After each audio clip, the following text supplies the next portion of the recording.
لا ترحب بالرياجيل يا الوجه العبوس، حتى لو مجالسك عود وفصحونك شحم.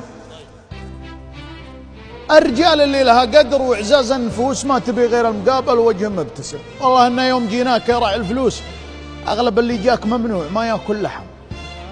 لا تزايد على المطاليق وضيفانك جلوس، وانت والله في المكارم فقير ومنعدم. يوم غرك بعض الازوار رديان والنجوس الذنب ما هو يتساوى مع راس الهرم. الجبال تذري الناس من قيض الشموس، لا تحسب ان الجبال تشابه بالقمم، بعضهم شكله جبل بس من رمل الطعوس، وبعضهم ضرب الصواريخ فيه ولا انهدم. والله بعض الرياجيل مثل ام العروس لا فقد ادنات حاجه تحسر وانصدم، وبعضهم لو خاض حرب مثل حرب البسوس، في نهاره يدحم القوم وفي ليلها كرم. لا تتفاخر وانت وارث وتعطينا دروس، انت من يومك صغير حوالينك خدم، من خذاها باليمين وتحت حك الضروس يفرق في عيني عن اللي خذاها من عدم.